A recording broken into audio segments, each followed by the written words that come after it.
Well, we got our first real snow of the year, which really isn't a whole lot. We can still pretty much get down to the asphalt fairly easily, but the truck was covered in snow.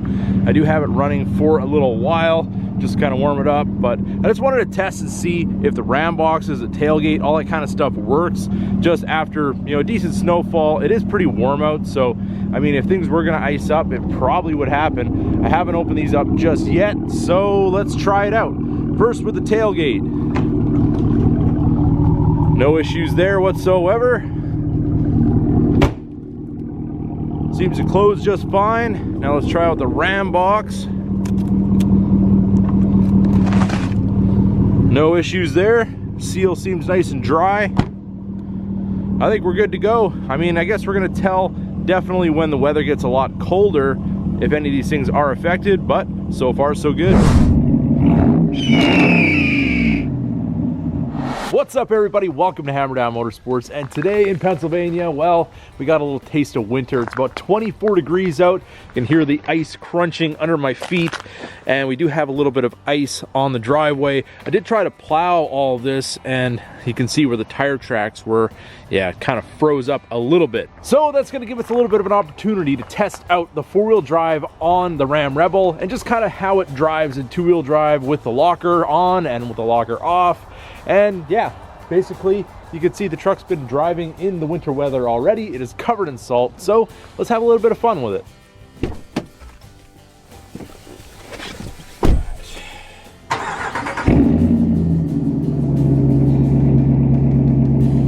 So our truck is pretty warm already, so I just came back from a drive. So let's do a couple revs. All right, so one of my complaints about our previous Laramie was the traction was not the greatest. I thought it was more to do with the 22s, but I'm kind of seeing the same thing with the Duratracs. I would say they're a little bit better, but when you get onto glare ice, I mean, I'm sliding right now. Brakes are on. We're on some pretty decent ice, and we've been sliding for probably about, I would say about 8 feet or so. So yeah, when it comes to ice, tires, I mean, they do help a little bit, but probably doesn't really matter much what you have. All right, so we're in two-wheel drive right now. We don't have the locker on. I just kind of got to the pavement after sliding on the ice. Let's see if we can get up this small grade. It actually holds a brake for you because we're on a hill. So as soon as we get onto the gas, the brakes are gonna let go. And we can get up. Ooh, spun there a little bit, but all in all, went up the hill, no problem whatsoever. And that was some pretty decent ice. Let's go all the way to the bottom of the hill. See if we can get it to go all the way. And we're just gonna go up real slow. I mean, it's kind of patchy ice right now because I did do all the plowing and everything, and there is some dry patches here, but let's see if we can make it up. Let's just do a kind of a consistent 5 miles per hour.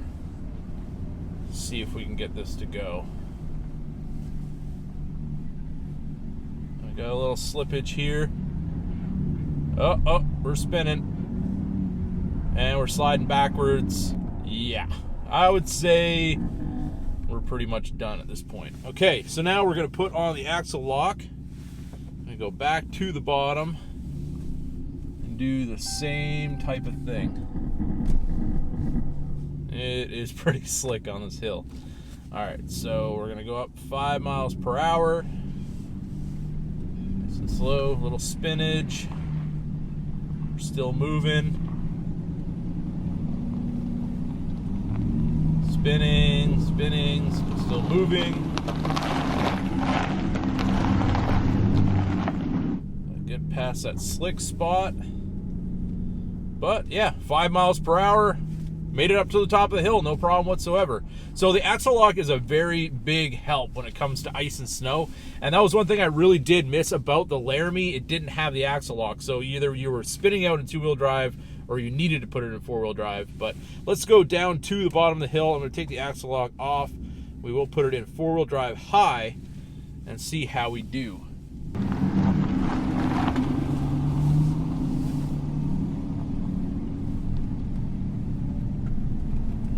So now with this type of ice, I don't imagine it's going to have any trouble at all getting up in four-wheel drive without the locker. this pretty much is the same as what we had with the Laramie, this setup right now. Just going up 5 miles an hour. We're on the icy spot right now, no wheel slippage whatsoever. And we're just crawling along like we're on dry pavement. So really no need to actually turn the axle lock on. Four-wheel drive high, no problem, crawls up. No spin whatsoever. So now let's take it up on a hill that is completely off-road. It's just basically on my grassy hill behind the house. It's all snow covered, and let's see how it does over there.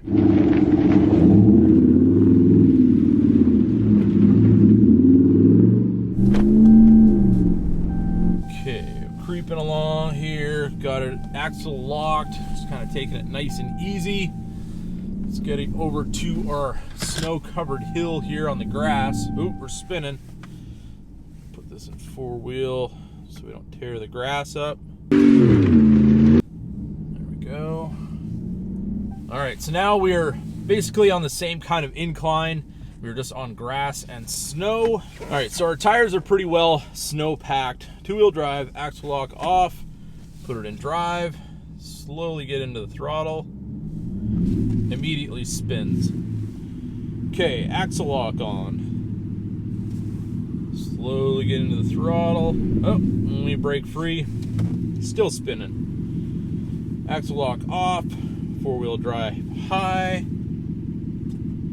Slowly get into it, and we're off. No trouble at all. Let's back up one more time. Oop, still in reverse. Let's go in drive.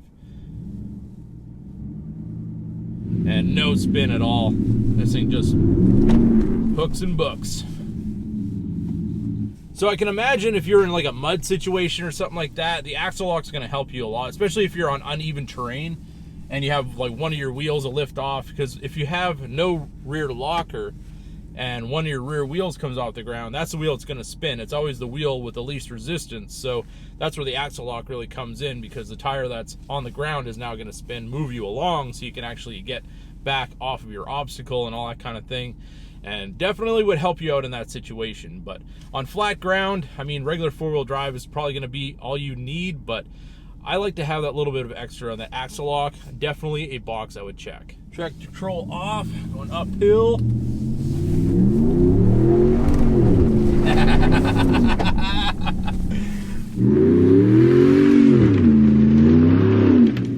Woo! That was fun. I think I tore up the grass a little bit, but it'll grow back. Oh yeah. Yeah, I think we got down to the dirt a little bit. So the truck did really, really well, and the lawn not so much, but it's all good. Springtime's gonna come. This is all gonna grow back. And what happens in the front of my house when FedEx and Amazon drive off my driveway and slide down and tear all my grass up? Well, at least this time I did it myself. So there it is, everybody. That's just kind of the drive modes of the Ram Rebel. And as you guys can hear, we're going over some nice bumps here. No clunk. The mystery clunk remains a mystery. So we are going to be doing something to the truck that is going to have us get into the suspension a little bit, not to give it all away. But if you guys have any ideas for wheels for this truck, I put a couple up on Instagram. If you guys are not following me, it's Hammerdown_motorsports_USA. Definitely check me out there if you guys are on Instagram, and throw up some ideas. So what kind of wheels should we get for this truck? What's going to look really good? What's going to be unique? I mean, I'm kind of partial to the Rockstar 2s, like the pole that I did have up. People really like those as well. But there's a million wheels on the market. I looked last night until my eyes hurt. And basically, I'm still undecided, but maybe leaning towards the Rockstar 2s. I guess we're going to have to wait and see. But yeah, we kind of want to go with a little bigger tire on this truck. That's going to cause us to have to do something else. But definitely drop your comments in the comment section. What wheels should we get? What type of tire should we get? Maybe something that I haven't considered yet. But all in all, we know the truck handles awesome in the snow. I'm not too worried about getting stuck anytime soon. So I hope you guys enjoyed this video. If you did, don't forget to give it a big thumbs up. If you're new to the channel, hit that subscribe button. And as always, keep that hammer down.